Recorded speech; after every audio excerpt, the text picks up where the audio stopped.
is just this like completely wild, unknown world we're heading into, where basically these 5 companies are going to decide everything when it comes to the economy, business, geopolitics. Welcome to the Artificial Intelligence Show, the podcast that helps your business grow smarter by making AI approachable and actionable. My name is Paul Raitzer. I'm the founder and CEO of SmarterX and Marketing AI Institute, and I'm your host.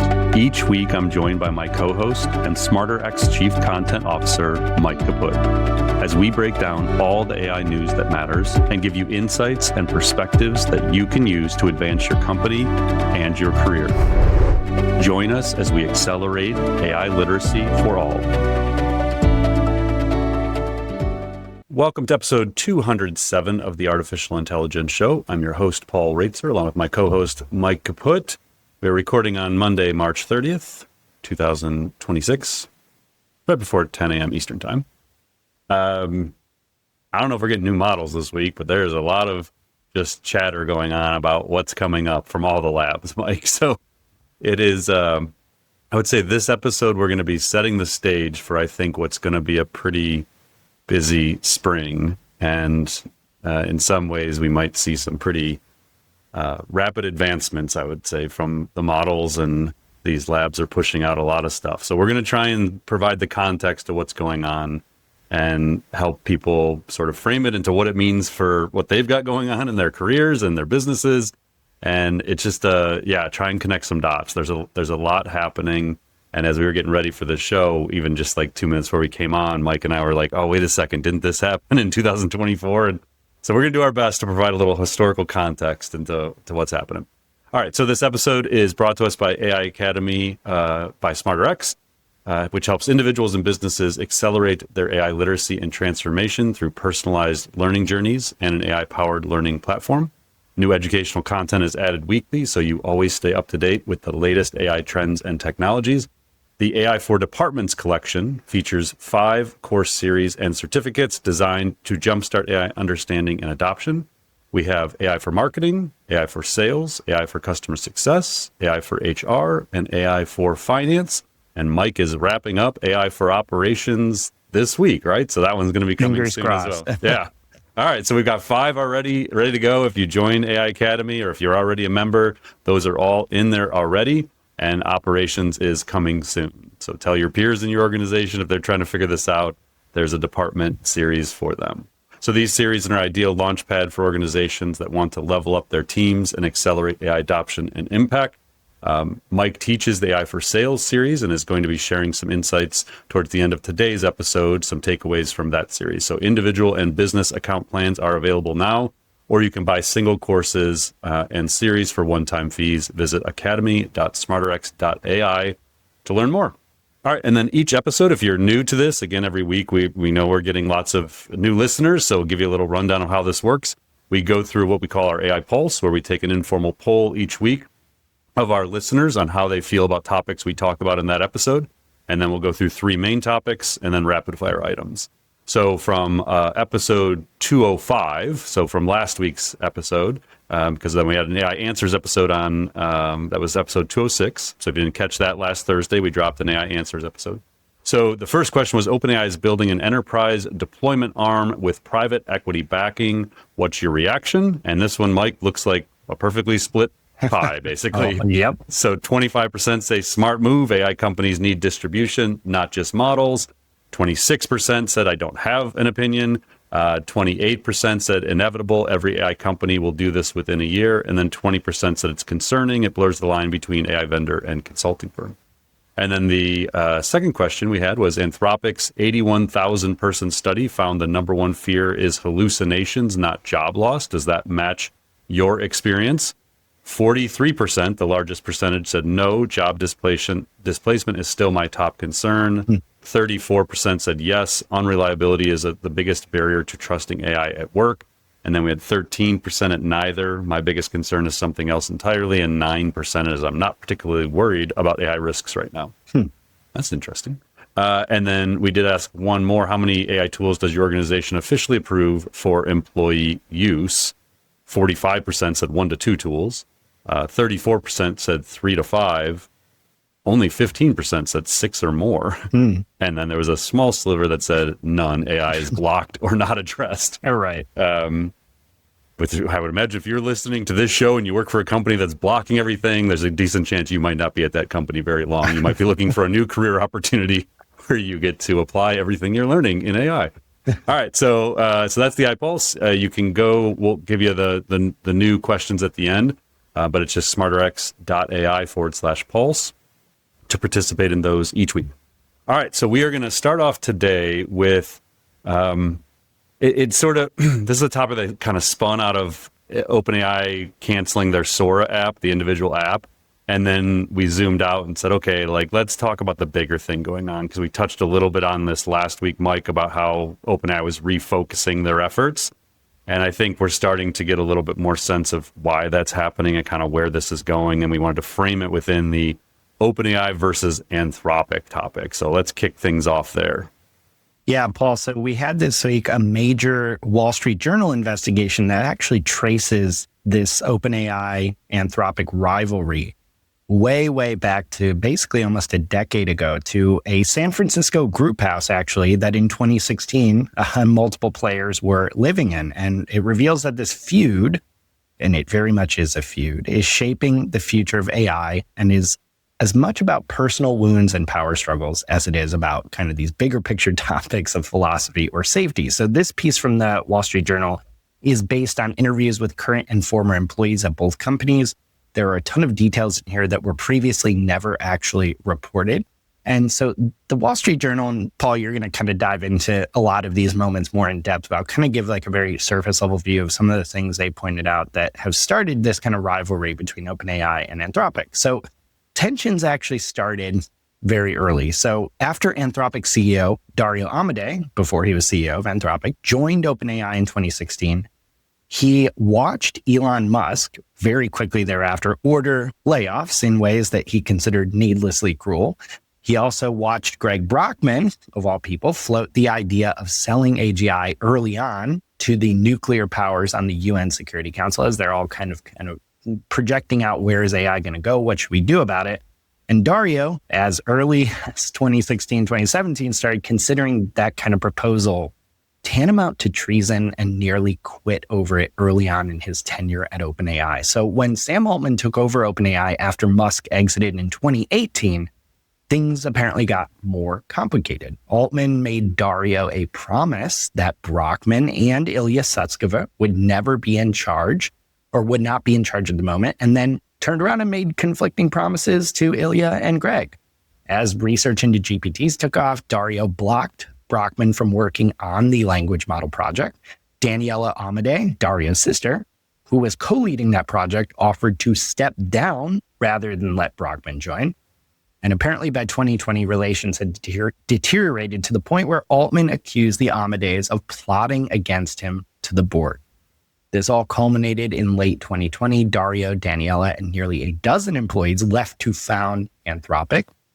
Before leaving, Dario wrote a memo arguing the ideal AI company would be 75% public good and 25% good for the market. Now, 5 years later, both these companies are valued at hundreds of billions of dollars and racing towards an IPO. Now, one of the reasons we kind of mention this is because in recent months, Amodei has escalated the conflict sharply. He compared the Altman and Musk legal battle to basically Hitler and Stalin fighting.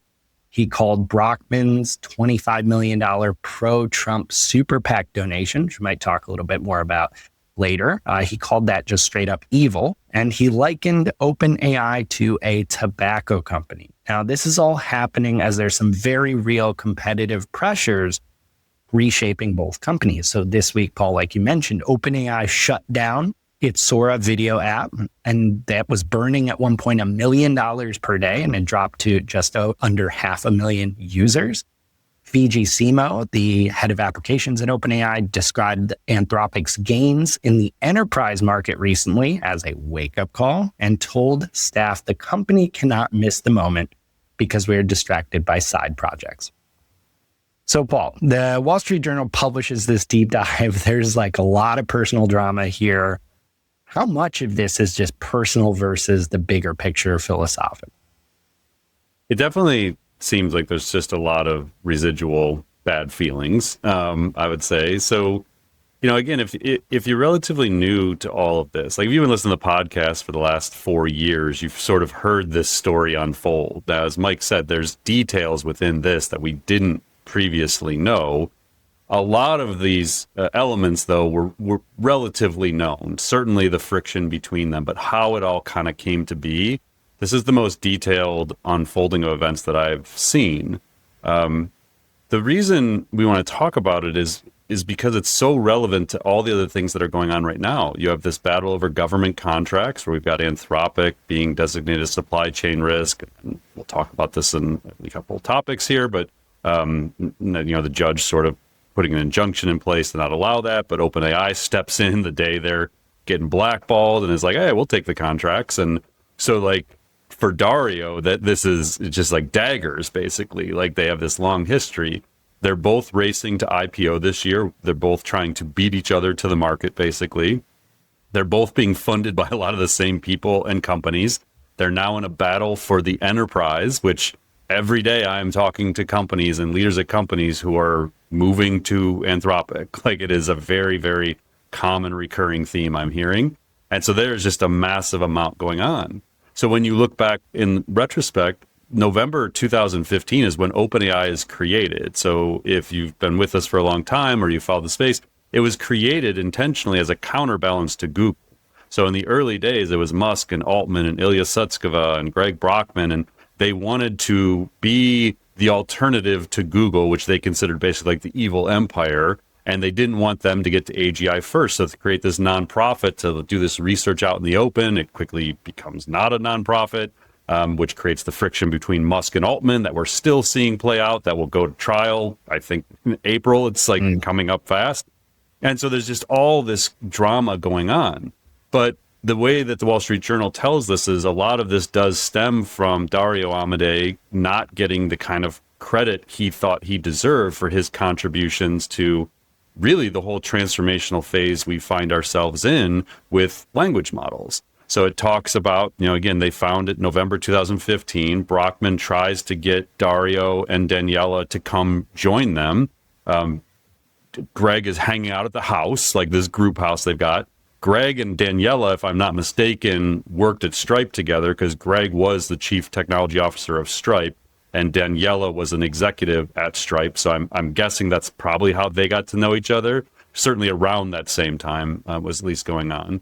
And then Dario was working as an AI researcher at Google. So 2016, Greg's trying to get them. Eventually, they come over. They don't, agree to come on as founders, but they come over pretty soon thereafter because Greg's hanging out with everybody. And then there's one other name that we've probably mentioned this name, Mike, but I don't remember talking in great detail. So Holden Karnofsky. This is probably an important element to this story. So Karnofsky was the founder of a philanthropy that promoted effective altruism, which is the antithesis of techno-optimism. So you have the Silicon Valley venture capital world that is pushing for acceleration at all costs, and you have effective altruism, which is kind of seen as the counterbalance to that. So Karnofsky, who is Daniela's fiance, is a major player in this. And Brockman actually starts to take an interest in some of the ideas behind the effective altruism movement. And so they start having all these debates. They're like, in 2016, they're having these debates around, okay, well, if we do end up building AGI, if it goes this direction, who should we be telling? Should we be telling Americans about this? 300 million people that, hey, it's coming for your jobs, or should we go talk to the government first? And so Dario argued that when it came to sensitive topics like how fast AI was developing, it was actually better to go to the government first. So then by mid-2016, Dario joins the lab. He's up working late with Brockman. They're actually working on AI agents. At that time, they're looking at video games and other things. This is when, Musk is really heavily involved in OpenAI. Altman is yet not the CEO yet. Like they're just kind of building this nonprofit. Ilya's playing a major role in the research direction of the company. And then this is when the layoffs happen, led by Musk and sort of like, consolidating things. At this time, fall 2017, Dario actually brings in an ethics and policy advisor. And they're talking about sort of what's going on with the future research direction and the impact it could have and the need to get the government involved. And this is when Brockman, within the presentation, sees the fundraising idea that OpenAI sell AGI to governments, including China and Russia. And Dario's like, this is a treason. Like, what are you talking about? So it starts to create all this friction. Then Musk exits in 2018. So now we've got the blow up between Musk and Altman that leads to what, today is now going to trial. Altman steps in, takes over as CEO. They start really going down this path of, the for-profit ideas. Karnofsky has since married Daniela. He's actually on the OpenAI board. And then tensions really start to flare when OpenAI researcher Alec Radford, who we haven't talked a ton about, we probably should have, Mike. Like, in retrospect, this is a name that matters. He had laid the groundwork individually for these large language models. So he was playing around with this stuff, building off of the Google paper about transformers, and he's developing generative pre-trained transformers, or GPTs. So they start seeing the language model direction, like, wow, this might be something, start in 2018, 2019. And so Brockman wants a piece of this. And Dario, who is research director at the time, is like, no way, like, don't let Greg anywhere near this. And Daniela, actually, who's co-leading the language model project with Radford, so Daniela Amade, she tells Brockman, you cannot work on this. And she offered to step down as head of project rather than allow Brockman on it. So you start to see the friction here is Brockman, like, over and over and over again. You hear this throughout these issues through the years. So when Brockman said that he and Altman were going to meet with former President Barack Obama, so they're now in like the GPT-2, GPT-3 range. Dario is now playing a major role in the development of this and the scaling laws and all these things. And Dario gets cut out of a meeting with the president. And so now he's pissed. Like, why am I not involved in this? That's when he gets a promotion. Altman does the thing like, you said, like, all right, Brockman and Sutsko won't lead this, like, and so eventually Dario's like, he wants to leave, and he's like, I want to report directly to the board or nothing. Like, I'm either out or like I'm reporting to the board. I want nothing more to do with all this drama.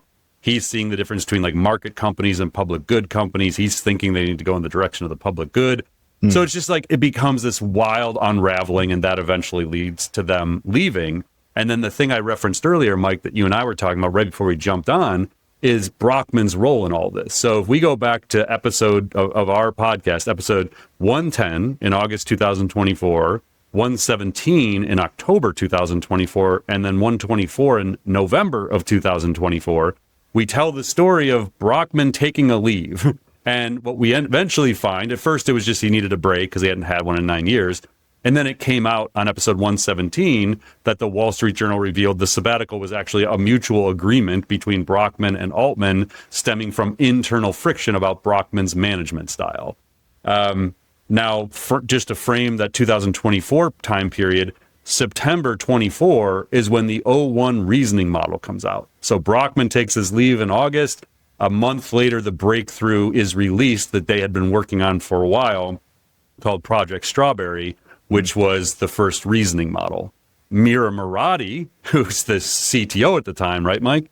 She then leaves, like the week that they announced the reasoning model, and then Greg comes back. So it's just like, it's just wild drama, but it's all tied to what we're seeing play out today and the friction that exists between all these labs. They all know each other. Like, they all came up together. They were all working in the same direction, and then just kind of started going in these different areas.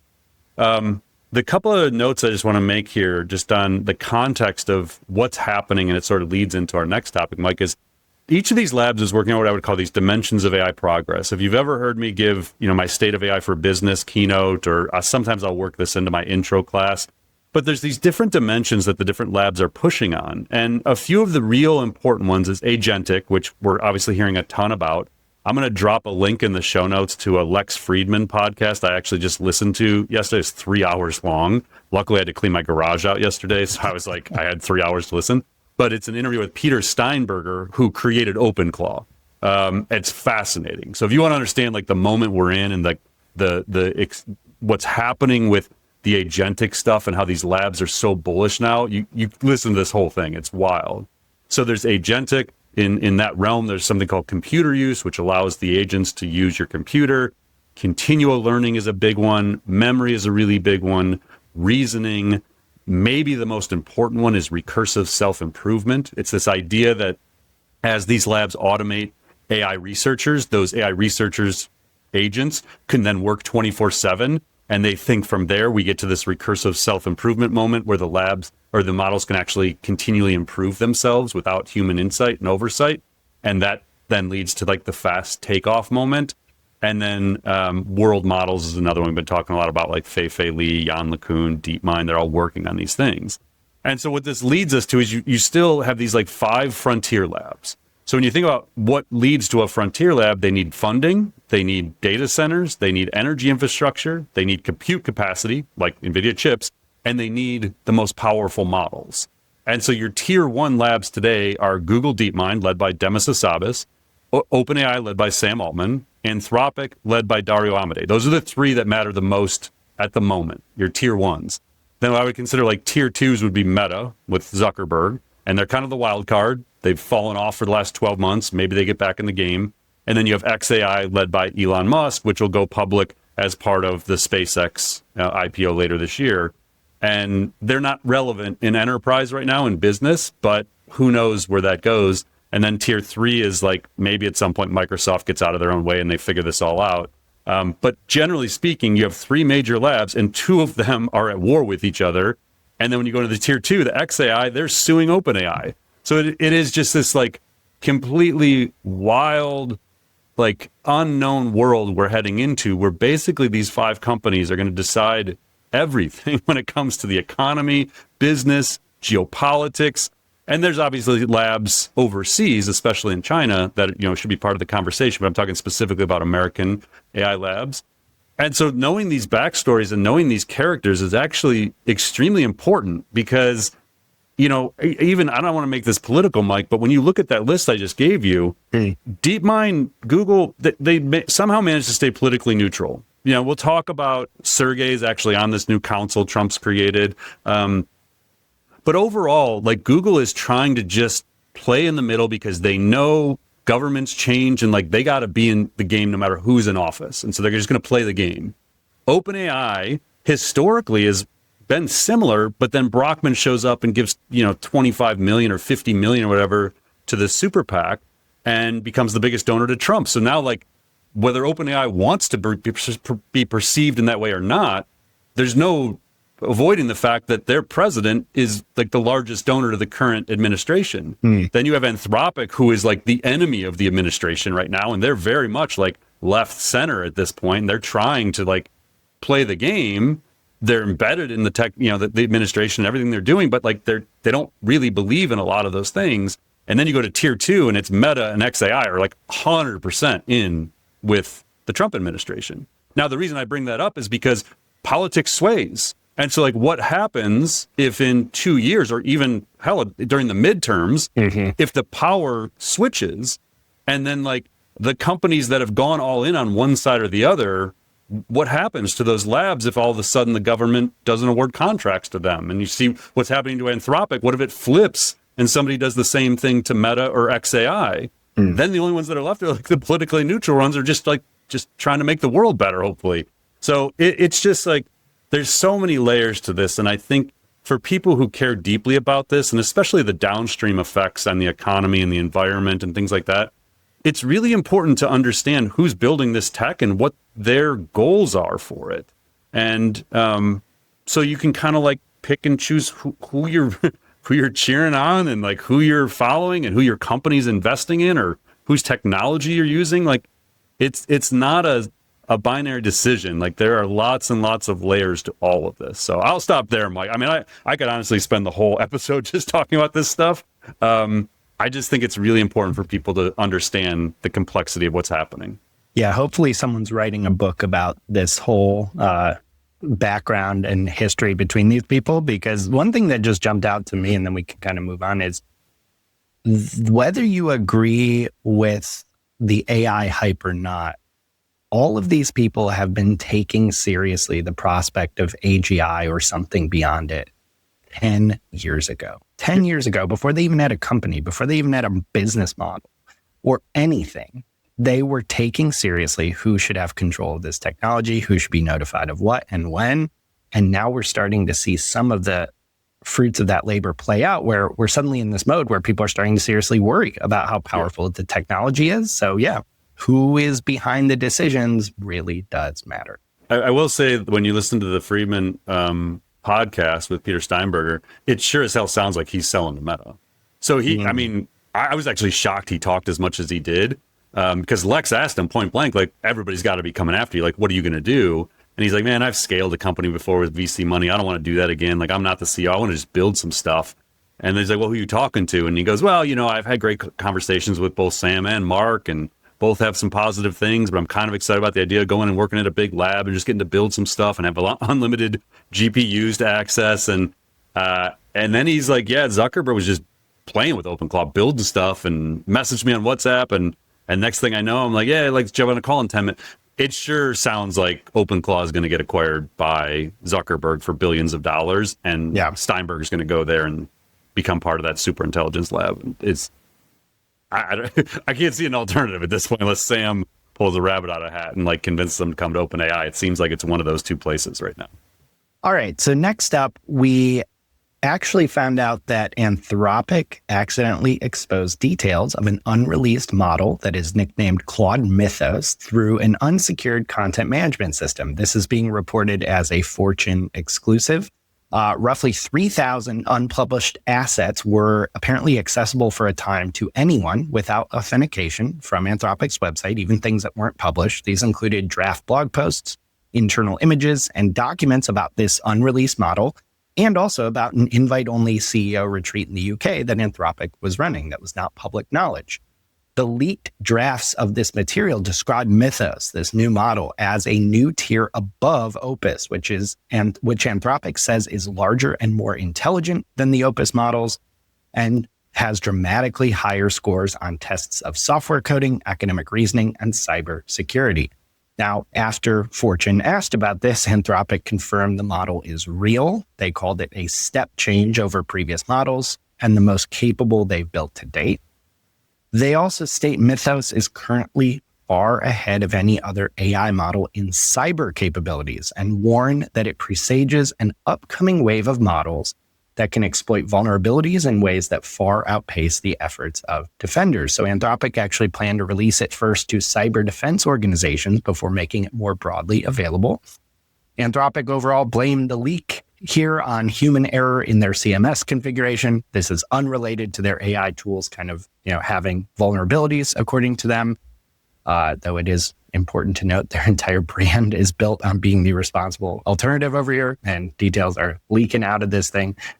At the same time, OpenAI says it has finished pre-training its next major model. This is codenamed for the moment Spud, and Altman told staff he expects a very strong model within weeks, and that he said can really accelerate the economy. So, Paul, two big models. I don't think means create more jobs. That might be a very intentionally worded way of saying that, really accelerate the economy. So we've got maybe in the next few weeks, two huge models. Clearly, at least one of them is a bit dangerous when it comes to cybersecurity. When do you expect these to drop? Yeah, I mean, who knows? Things change when they're going through like the red teaming to make sure they're safe. It sounds like Anthropic in particular actually already has it in the hands of some beta users.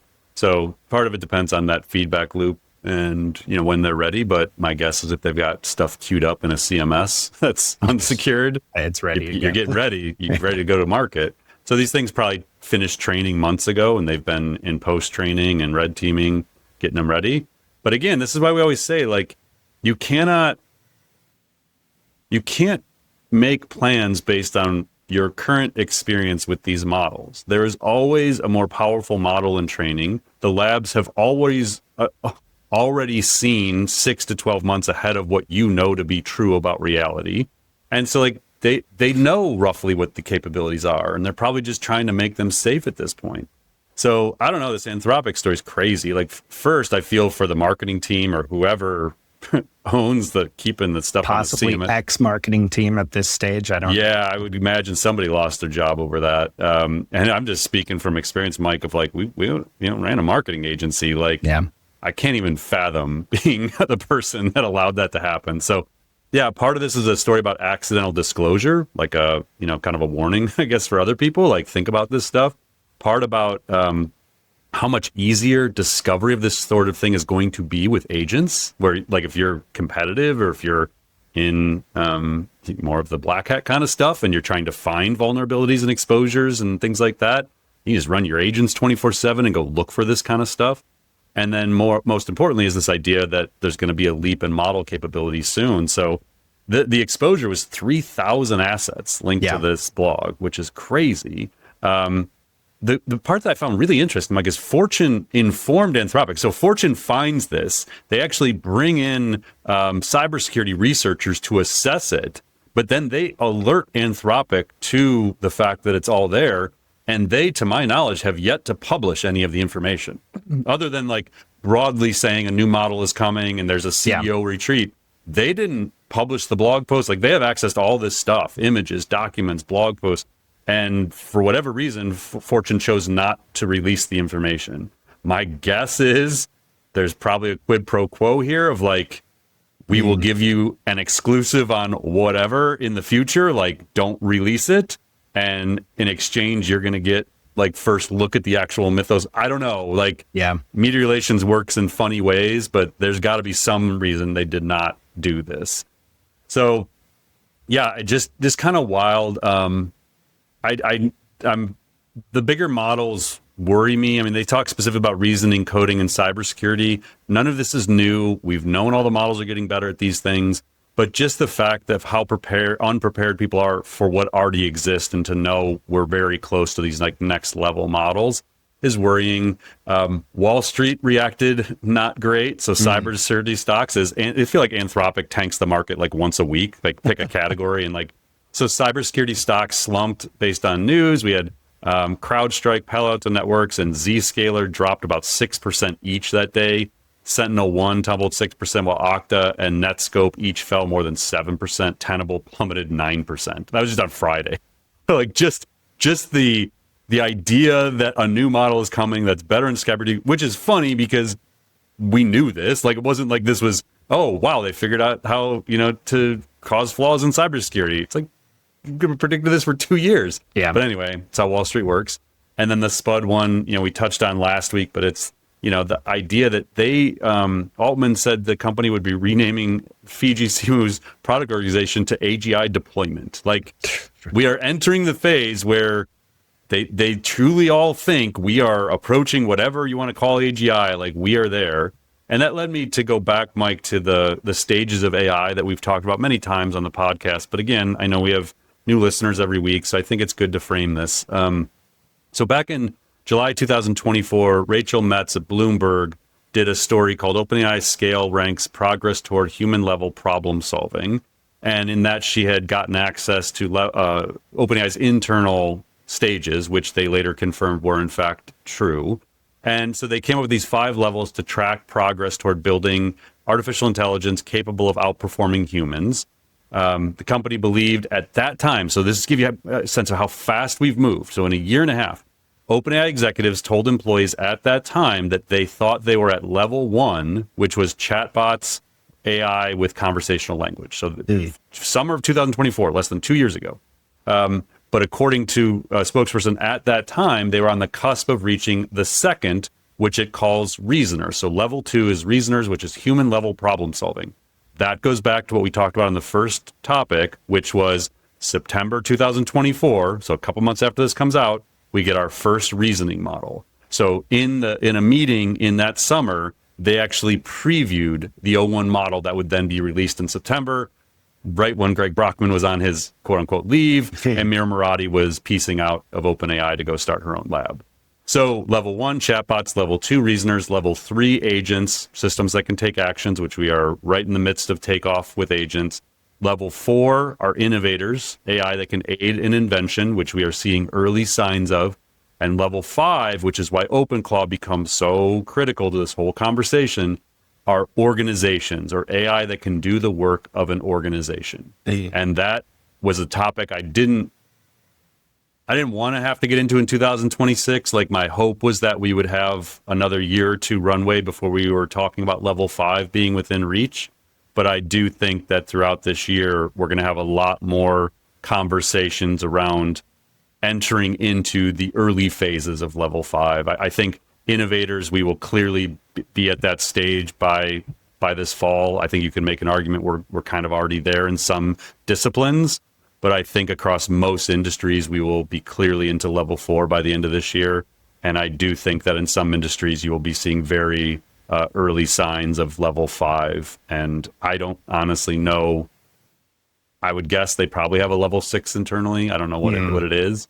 But just so people understand how fast we went from level 1 to emerging into level 4 in basically, 20 months? That is a way shorter timeline than I would have thought. Yeah. All right. Our third big main topic this week is about a couple different comments from some CEOs that are a bit brutally honest, so to speak, about AI and its impact. So the first one comes from Uber CEO Dara Khosrowshahi, who broke what amounts to an unwritten rule in tech this week. He did an interview on the very popular podcast Diary of a CEO, and he said he has personally heard executives privately admit the true scale of AI disruption, and then watch those same people go on TV and tell audiences that everything will work out fine, which is something we have talked about on this podcast. He said that he understands why they do it, because being honest about job displacement scares investors, drives up fundraising. However, he said he estimates that AI will eventually replace the work of that 70 to 80% of humans do, including in knowledge jobs within the decade and physical roles like driving within 15 to 20 years, which begs the question. He was asked, what do Uber's 9.5 million drivers and couriers do next? And he literally said, I don't know. Now, at the same time, we got some comments from PwC's US CEO, Paul Griggs, who told the Financial Times that partners who are, quote, not paranoid about being AI first will be replaced. And he said, quote, I don't think anyone gets a free pass here. An employee who thinks they can opt out of AI is, quote, not going to be here that long. Interestingly, PwC has cut 5,600 staff last year. They're shifting tax and consulting services into certain AI-powered subscription tools that, at least in the first steps of operation, work without a PwC person in the loop. So, Paul, I thought those are two pretty telling comments. I mean, we've talked quite a bit about what you're hearing behind closed doors, how people are not talking about this publicly. Like, is the dam starting to break here? Because 6 months ago, we wouldn't have heard any of this, it feels like. Yeah, I just don't feel like there's going to be any way to avoid it. Like we've said before, every 3 months, these CEOs have to get on earnings calls, and getting really hard to not say out loud what they've been saying privately. So it does echo what I've been, trying to create urgency around these last couple of years, which is what executives are saying privately, telling me privately what they're going to do, and what they're saying publicly have been two completely different things for like a year and a half, 2 years now. Mm-hmm. And so this is, it's really where I'm spending a lot of my time. And, I'm going on a trip with my family coming up here, and I have long plane rides. And I think I'm going to use that time to just try and unplug and think more deeply about this, because you and I've shared a little bit, Mike, with you of the direction I'm going here. And I've actually had some conversations with some listeners at some big enterprises who are thinking about these things as well. And no names and things, but I appreciate their perspectives on this. It's very helpful for me to think this through. Where I'm currently at is I think AI forward managers and above, directors, VPs, C-suite, who have a deep understanding of AI capabilities, plus domain expertise and institutional knowledge, are going to be in good shape in the near term. Like, I think if you go all in on this stuff, you figure it out, and you can help design workflows and systems and integrate agents, like, you're going to be worth way more money today than you were yesterday. And your companies will figure that out. So I think your career prospects, if you fit into that AI forward manager and above, companies are going to be looking for that talent. I think professionals across all levels who are resistant to learning AI and evolving are going to have a very difficult time remaining employed where they are, as you highlighted with the PwC example, and finding employment in, once we get outside of the next 1 to 3 years. It is the brutal reality that I don't like it, but I just really feel like across industries, across jobs, people who just resist this for whatever their reasons are, and some of them are very good reasons, and I empathize with those reasons. I don't know what else to tell you. Like you won't be employable. Like it's a very, very brutal reality. And then my biggest concern is entry level work. Like I just keep coming back to this. I don't know what you're going to hire those people for. And I have some theories, like I have some ideas I'm at least working toward to try and crystallize in my own mind. And so I need time to think more about this. But I don't know the answer to what those people do when the layer above can do all the tactical work by just simply prompting a system. It can do all the things they would have done to learn, the administrative work. Like all of it's going to be easily done by these models. And that's before we have the step change that's coming, apparently this spring. So I don't know. And then you mentioned, Mike, this National Bureau of Economic Research paper. I dug into this one a little bit that was related. I had not seen this yet. Great use for Notebook LM. You and I both, Mike, you have a whole podcast, all of our episodes in Notebook LM, but it's a great summary thing for me. So I'll take these like dense research. So I'll just read you the summary that Notebook LM wrote on this. I thought it was really helpful. So 2026 National Bureau of Economic Research working paper examines how AI is transforming corporate productivity and labor markets. Through a survey of approximately 750 financial executives, the authors identify a productivity paradox where executives perceive high performance gains from AI that have yet fully materialized in official revenue data, which we see all the time. We talk about that. Like sometimes you got to look at like leading indicators, but it's not going to show up yet in like GDP or revenue within the organization. And then it said, while adoption is widespread, investment intensity and motivations differ significantly between large and small firms, with larger companies focusing on labor cost reduction, which is talked about. Mm-hmm. Despite concerns regarding automation, the study finds minimal aggregate employment declines, suggesting that AI currently functions more as a tool for task enhancement than for total job replacement. However, a significant reallocation of labor is underway as demands shift away from routine clerical roles towards skilled technical positions. Ultimately, the research suggests that AI-driven growth is primarily fueled by innovation and product development rather than simple capital deepening. And then the one thing I'll note related to this, Mike, is the audience of people they interviewed is from November to December 2025, so relatively new data given kind of the moment. But they are interviewing CFOs. Yeah. And while there are exceptions to the rule, the CFO is generally not the person I've been meeting with in enterprises who has the greatest comprehension of the moment we find ourselves in from a technology perspective, what these things are capable of doing. So they don't always have the highest degree of AI literacy and capabilities themselves. They're not pushing the models every day and finding business cases. It's not usually the CFO doing that. And therefore, those CFOs who you're asking about this might not even be aware of like the reasoning capabilities or the agentic advancements that are happening. And then when you think like the research was done in December, that was before like the Claude code moment that basically changed everything, and before OpenClaw, and like how much has changed just in 3 months. And so while it's always good to look at this kind of data, you do have to frame it with, okay, who were they asking? What is the AI literacy and competency levels of those people? Not that they're not super smart and super accomplished, but it's just not their job to be the one that's like staying up on all the latest model news.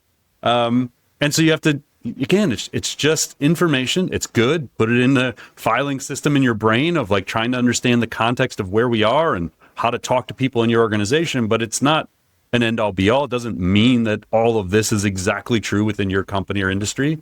It's a very dynamic place, and we need all these different perspectives, but you have to piece together your own story, I guess is what I'm saying.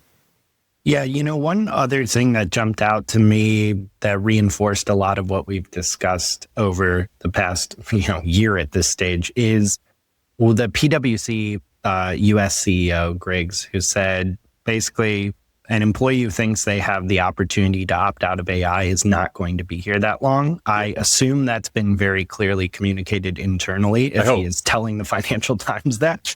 If it's not, that's probably a good memo to get out this week. But I know that can read as harsh to a fair amount of people, but I really appreciate the honesty because I know behind closed doors, I know of organizations where people are already complaining about employees who are not embracing this stuff because they know they have to. And so it's not been expressed to them clearly that this is a condition of their employment. Whether you agree with it or not, at least the expectations are very clear. And I think that's more important than ever. Yeah, it's like anything else in life. Like, I mean, think about kids and stuff. Like sometimes you got to tell people the hard truth, and they may not get it yet. And it might be, in the case of your kids, it might be 5 years until they grow up and like, oh my God, my parents were right. Like, right. And I feel like this is kind of one of those situations where people don't want to hear this. And I totally understand it. Again, I complete empathy for how hard this is. And I'm honestly like how unfair it's going to be. But we have no control of that. Like this is happening. The models are going to get smarter. They're going to get more generally capable. They're increasingly going to do the tactical things you and I do for our work every day. And pretending like that's not happening or that it's not going to affect you or your family or your peers is just not a winning scenario. And I agree, like as harsh as it seems to say what the CEOs are now more increasingly publicly saying, I would much rather they just said it than pretend like it's not going to happen. And right. I know plenty of enterprises and leaders who know what's going to happen and just refuse to publicly say it or to say it to their own people. And I don't know. Like I would really rather we just dealt with the hard stuff now and had time to be proactive about doing something about it than pretending like it's just going to be okay because it always has been before when general purpose technologies came into the world. Like we just figured it out. And it's like that is either choosing to lie or being ignorant to how different this transformation is versus the previous generative or general purpose technologies. Yeah. And there's not much room in between that. It's one or the other largely.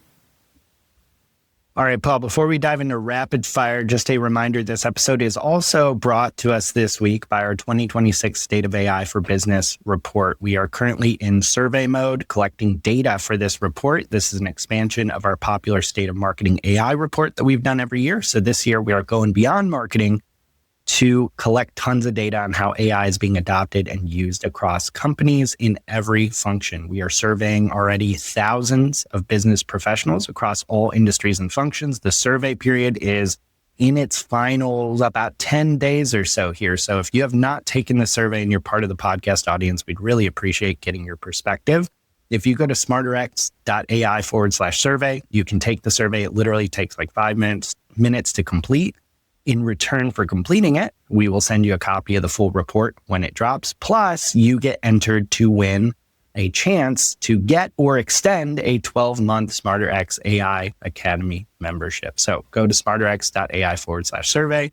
We are just about to wrap this survey up, and we'd love for your voice to be included. And I'll throw in like a personal ask on this one. I know we have so many incredible people listen to this podcast every week that are in all kinds of different disciplines, roles, industries, and it would be extremely appreciated to just get your perspectives on this. Yeah. Like Mike said, it takes like 5 to 7 minutes, and we want as diverse of backgrounds and roles and industries and departments as possible to make this data as valuable as possible for all of us.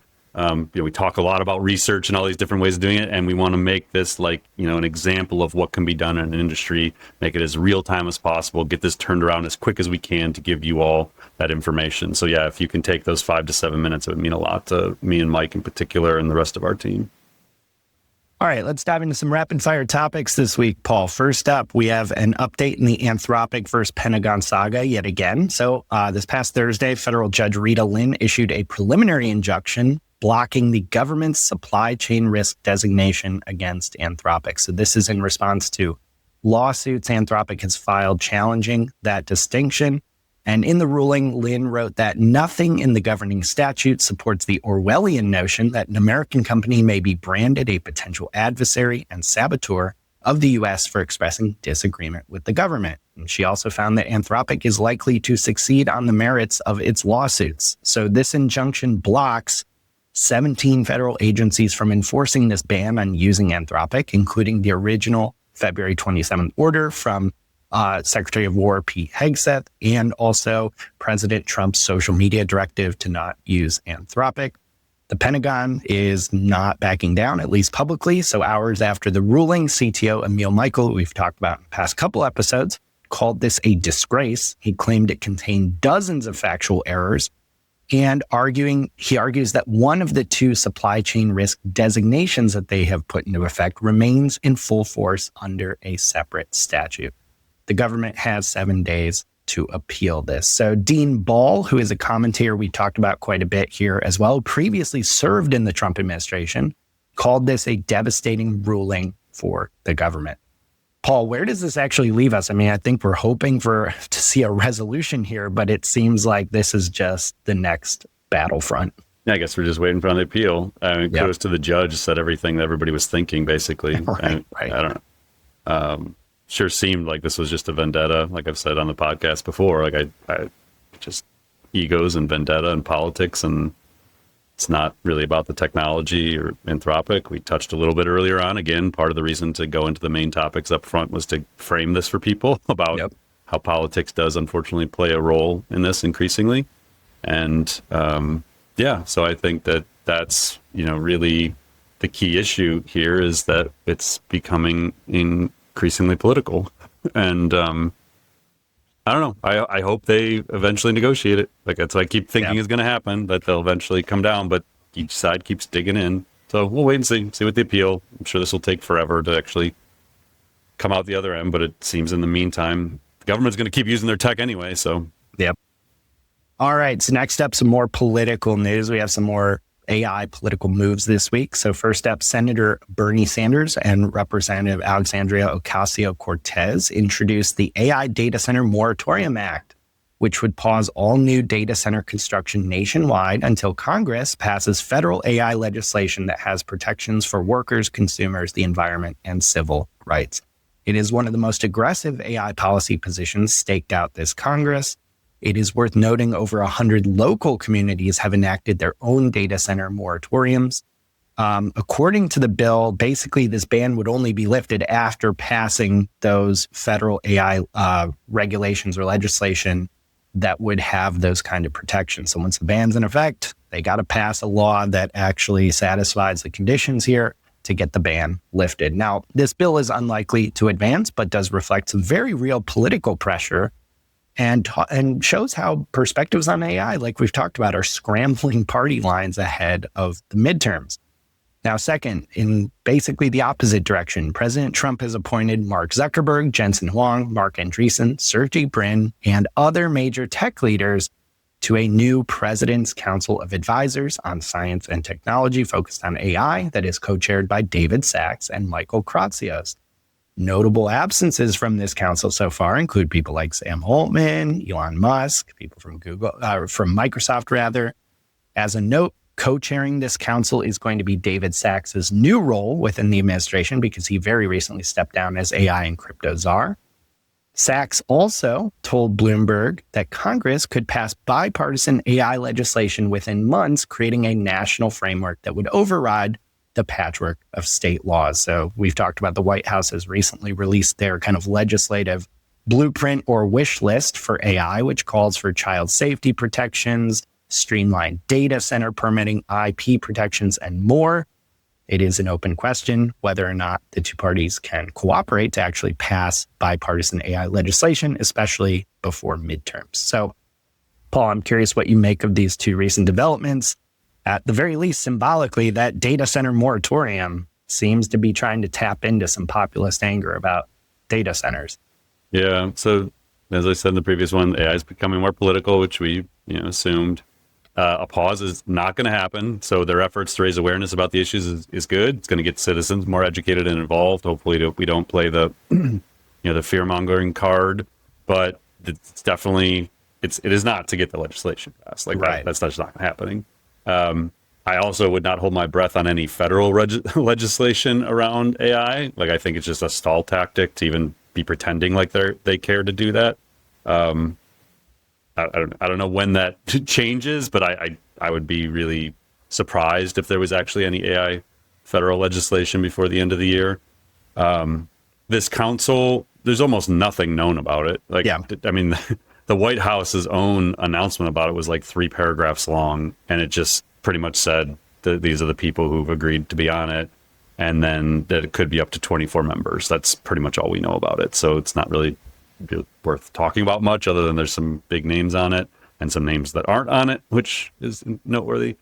And then the related thing is another pro-AI pack popping up. So Axios had this, a new pro-AI political operation is jumping into this year's midterms with a plan to spend more than $100 million, the latest push by a big money group to promote a deregulation agenda. So the group is dubbed Innovation Council Action, has the blessing of Sachs, who we talk about a lot lately.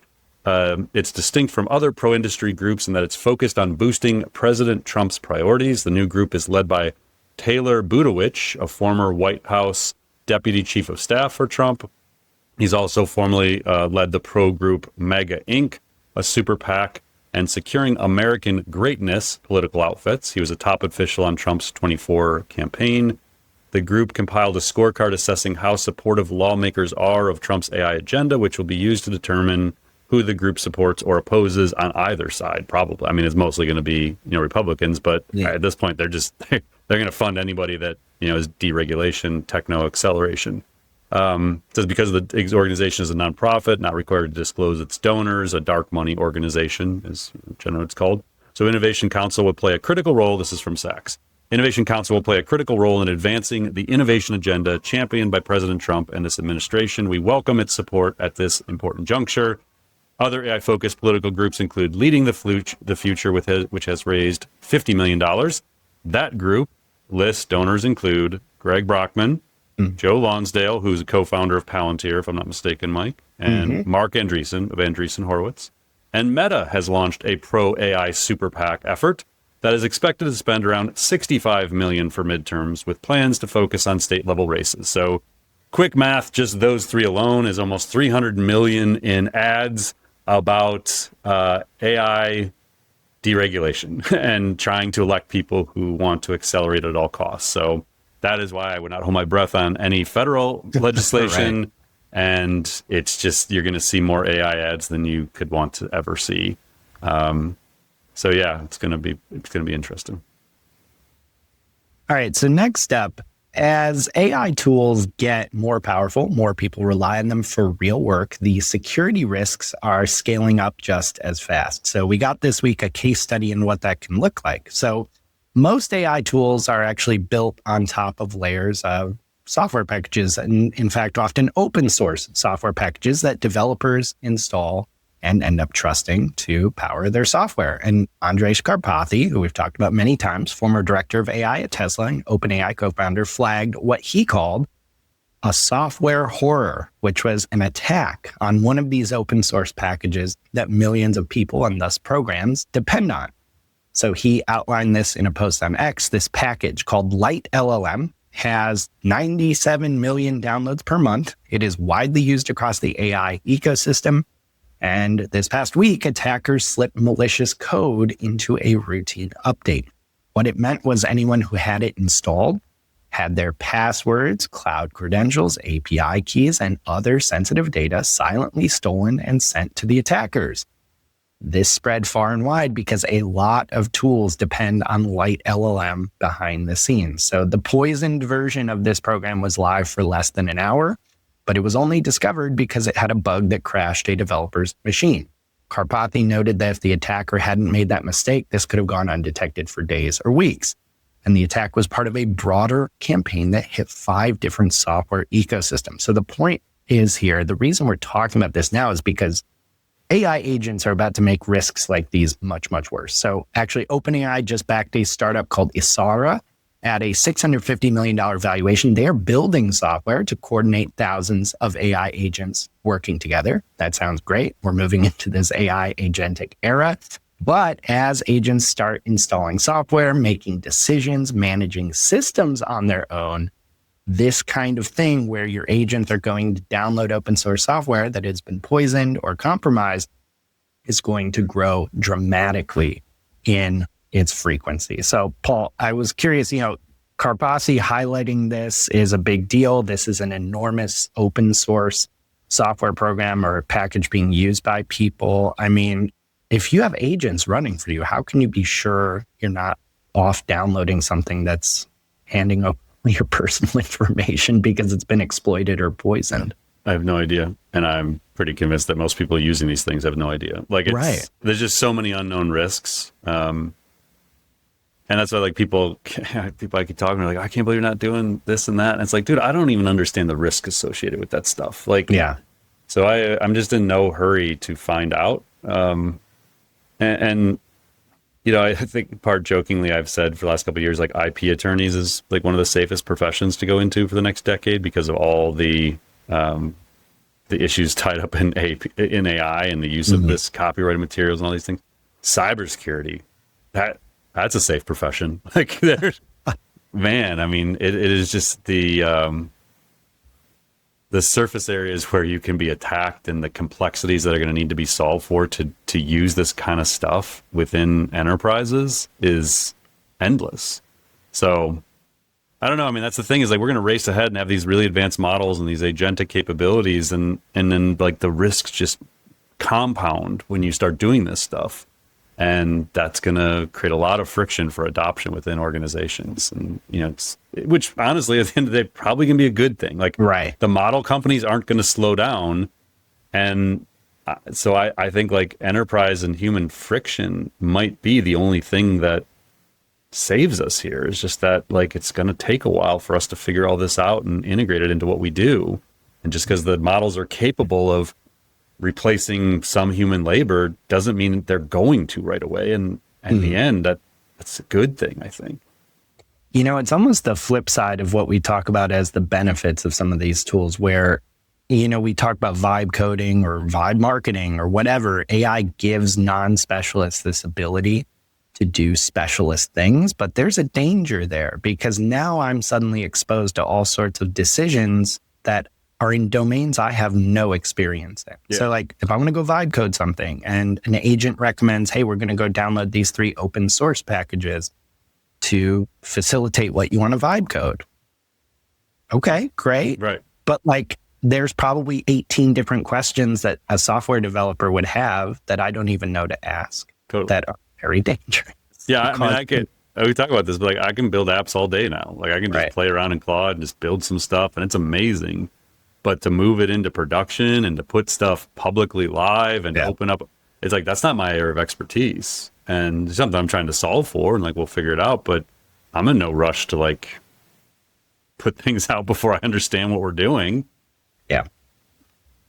All right, our next topic. Apple is planning to open up Siri to rival AI assistants in iOS 27. They are ending ChatGPT's exclusive role inside Apple software. So according to Bloomberg, users who have Google Gemini, Anthropic Claude, or other AI apps installed will actually eventually be able to route Siri queries directly to those services through a new extensions system in settings. Apple plans to announce these changes at WWDC on June 8th. So this basically eliminates the need for one-off integration deals like the original OpenAI partnership. Any AI app in the App Store could potentially plug into Siri, and Apple is actually going to take a cut of paid subscriptions through its payment system.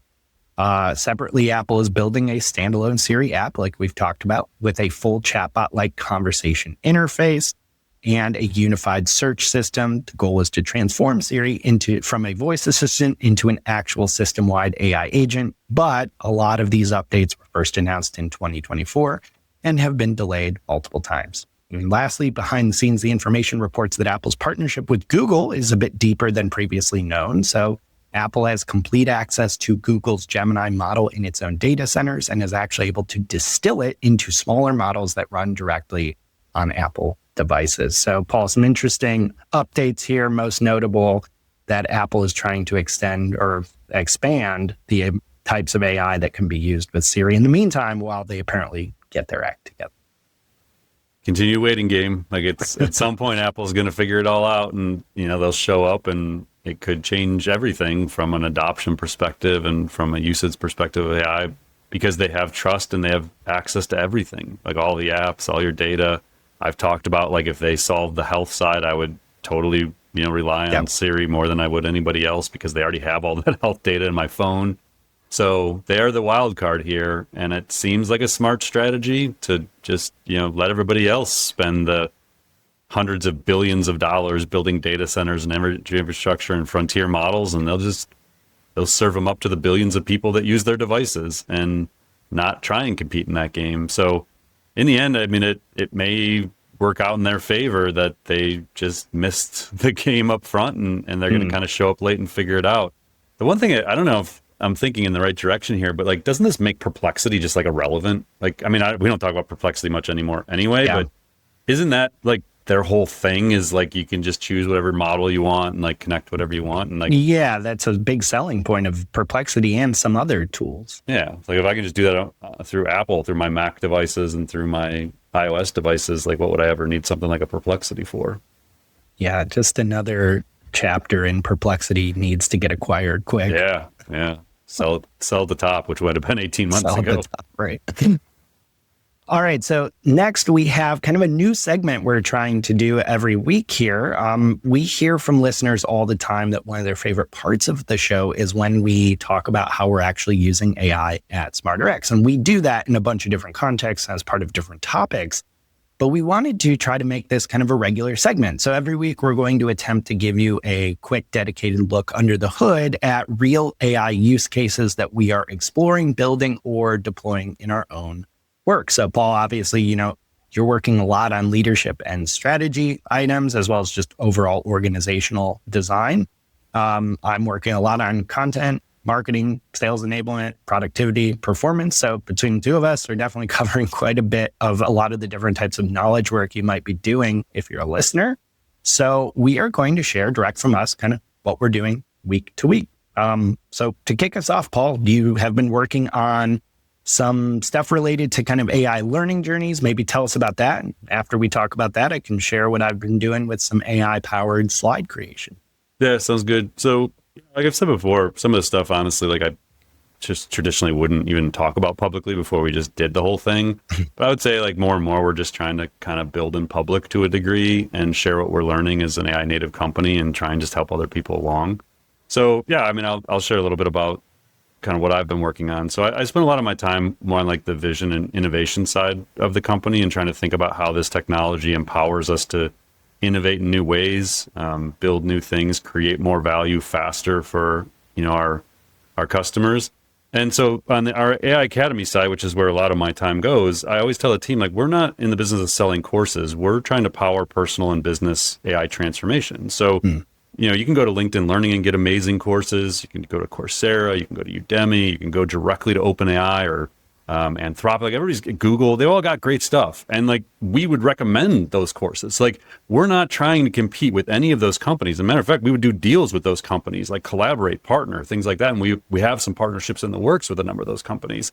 So I think more broadly about, well, what does it take to actually drive a transformation, either individually, like for me as an individual leader or practitioner, or for my organization, and then what role specifically does courses and certificates that we talk about on the podcast, like what role do those play in that bigger transformation? But I think more broadly, because we talk to these companies every day and you realize, listen, you can buy courses from us and get access to all these things and it's going to be great.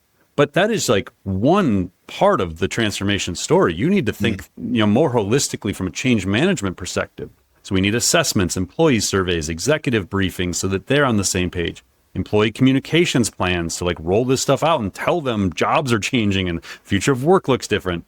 You need the learning management system, the courses, which is what our AI Academy plugs in.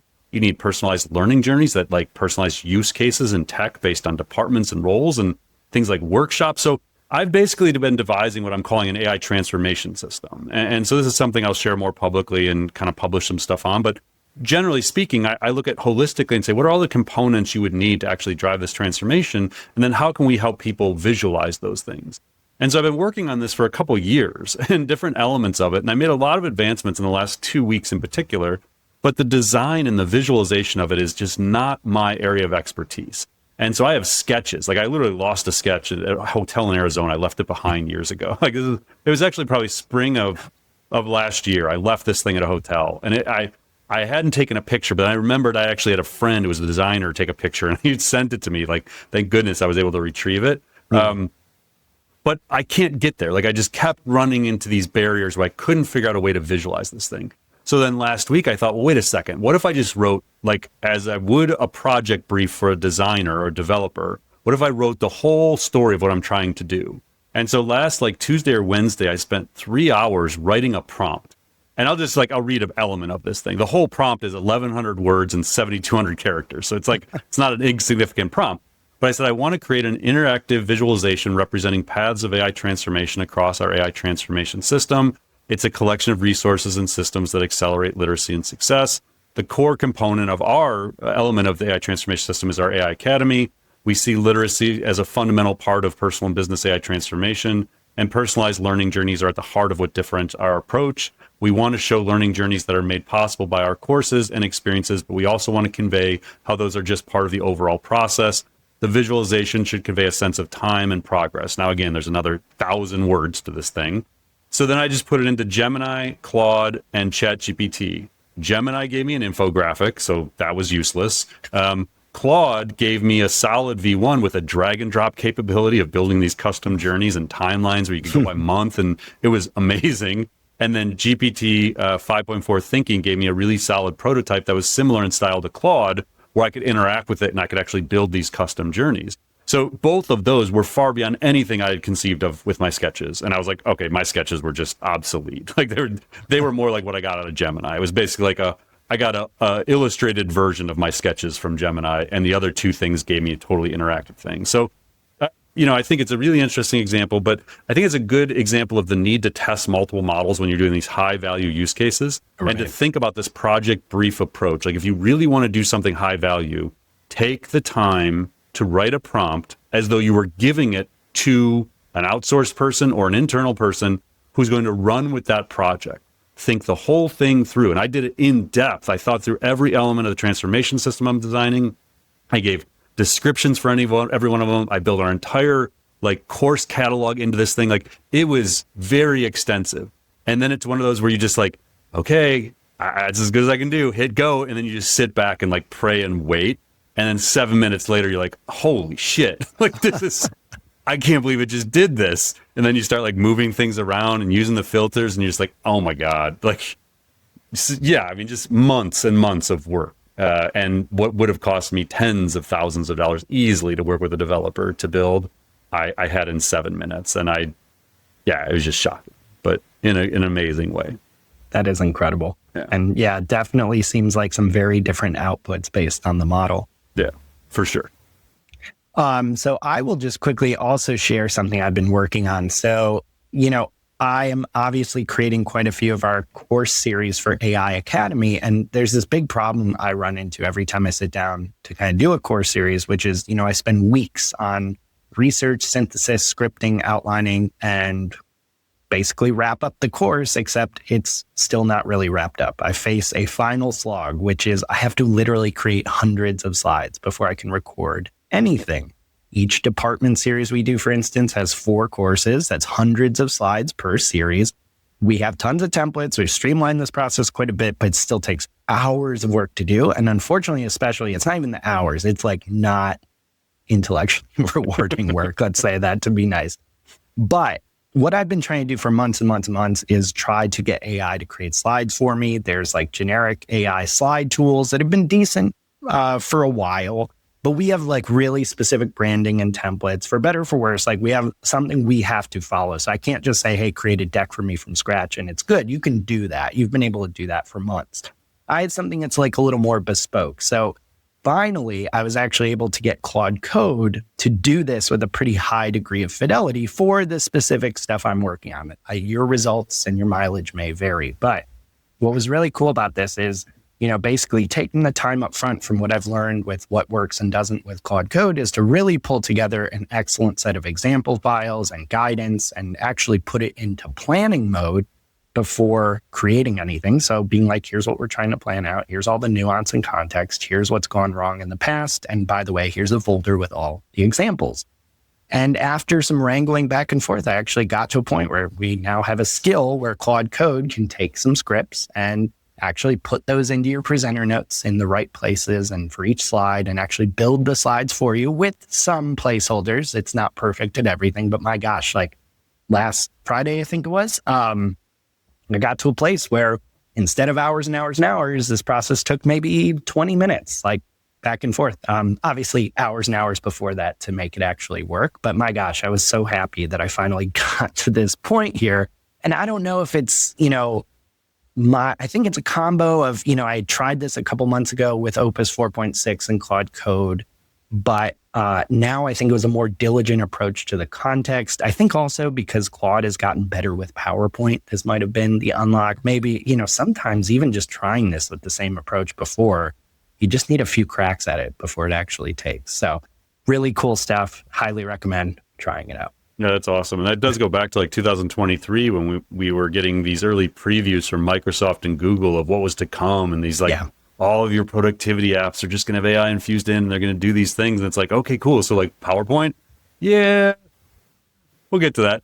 And then it ends up Claude builds a better way to do PowerPoint than Microsoft does. So it'll be interesting, Mike, because Mike and I, obviously I build courses also and do public speaking. I build slide first. So Mike's a script guy. Mike develops the scripts first and he does it. I actually don't script things. And so I'll often do like an outline of what I want it to be, but I generally build best when I just start putting slides together and then I'll form my thoughts from there. And then sometimes I'll put speaker notes in, but most of the time for me, when I do presentations or courses, I don't have scripts at all. Yeah. And so it's like I don't even know that Mike's approach will work for me because we just approach, our workflow is different, but it's awesome. And it's like, wow, it almost makes me want to like try scripting the next time I do it to see if I can, figure it out or at least say like, here's my deck and you make, let's make this better. But yeah, it's interesting. Everybody's got different workflows for how they do these things. No, that's a super important point too. And that's why I kind of dissuade people from saying like, look, like I could give you the skill if you wanted to, like the Claude skill, like it's going to be useless to you. It's so bespoke to what I do and how I work. Plus with something like Claude Code, it's referencing other skills and preferences and memories about what I like and don't like. It also requires like 8 other skills that are required for course creation. So the point here is just know what's possible and then go experiment doing it on your own in your particular context, I think is really the most valuable takeaway for me. Yeah, and it goes back to the whole AI transformation system idea I was sharing. It's like personalized use cases are so critical. And if you just approach this broadly and said, all right, let's automate the creation of PowerPoints or, Apple Keynotes or whatever, Google Slides, that's not uniform because you have different workflows, you have different ways people think. And so you really have to drill in and create these very specific personalized use cases. And when you do that right, and you take the time up front, that's when you can unlock dozens or hundreds of hours of productivity or efficiency by just doing a little extra, like I did. Like take the 3 hours, write the thorough prompt, like think it through, like you're going to give that project brief to somebody. Yeah. So and it's cool. Like Mike and I see each other all the time, but like we're busy, like doing whatever. I don't even like sometimes we don't even hear about what each other's working on unless like passing, like grabbing a coffee, like, oh dude, did you see this thing I did? And I'll show him real quick on my computer. I was like, oh, we should talk about that on the podcast. All right. And then like, we don't talk about it again until we get on these episodes. And it's like, oh, sweet. I didn't even know we'd figured out how to do that internally. That's cool. Right.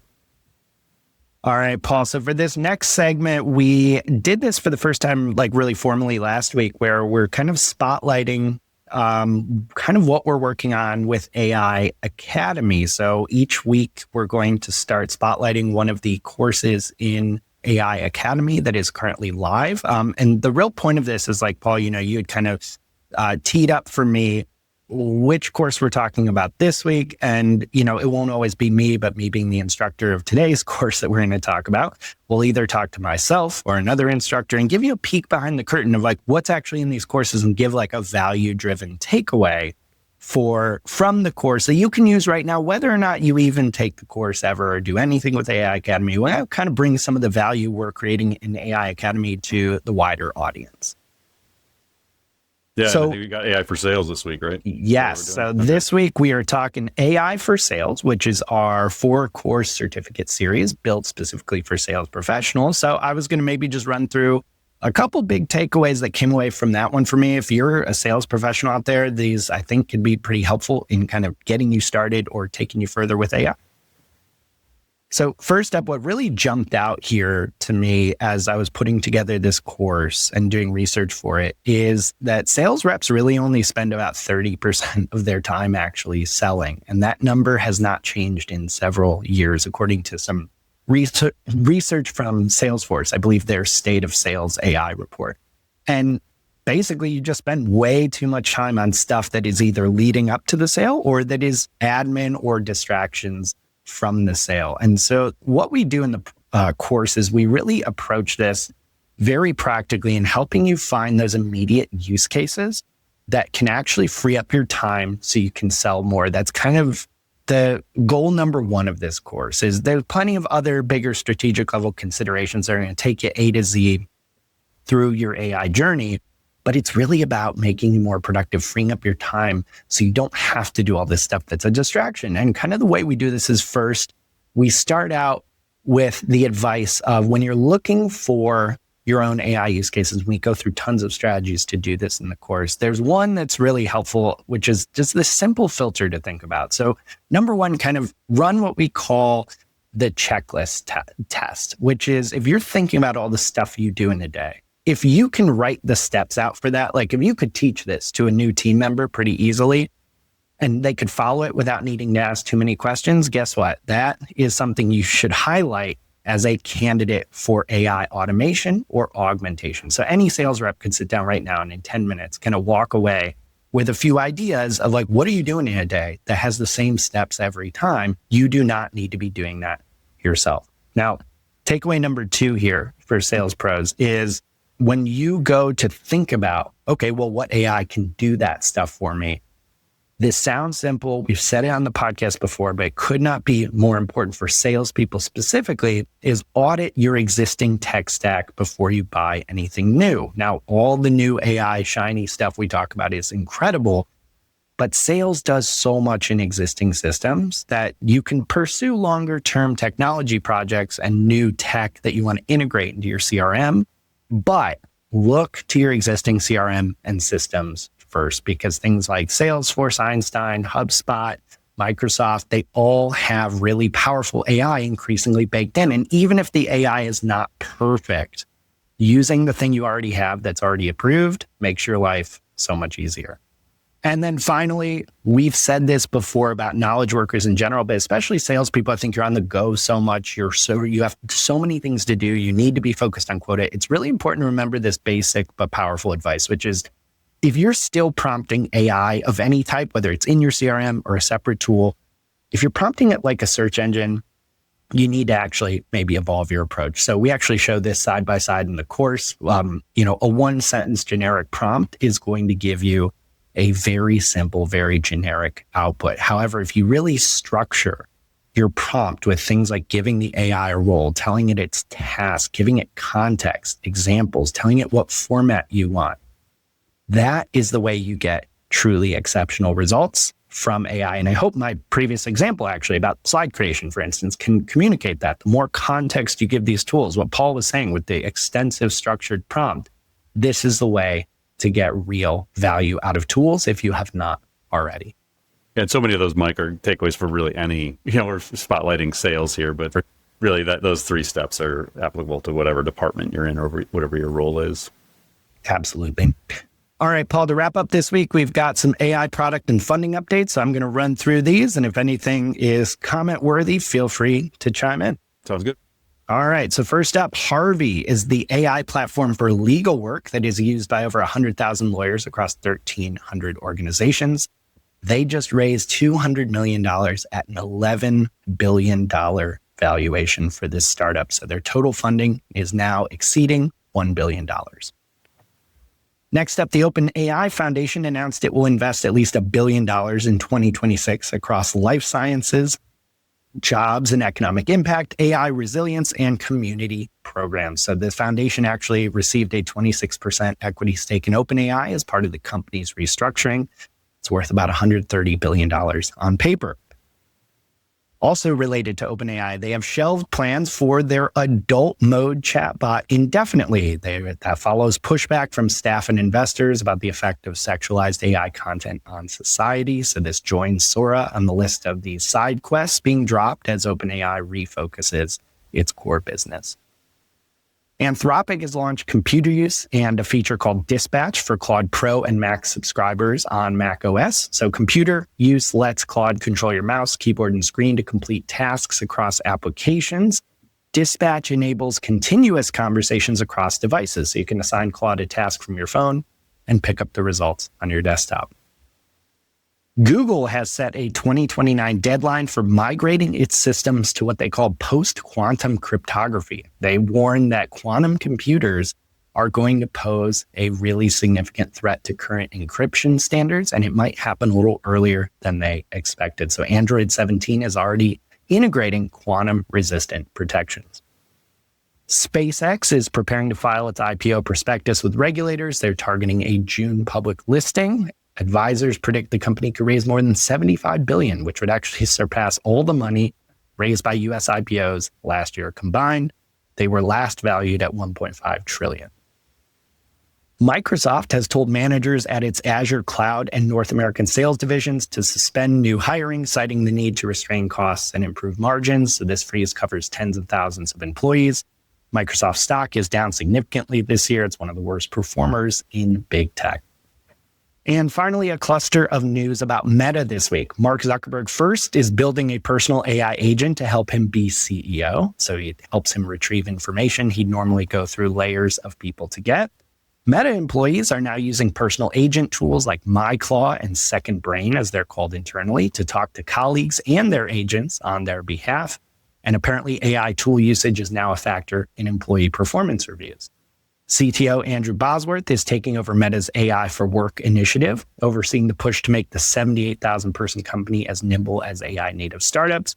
Meanwhile, Meta has launched a new executive incentive program that, to fully pay out, would require them to have a $9 trillion market cap by 2031. That's a 500% increase from the current 1.5 trillion.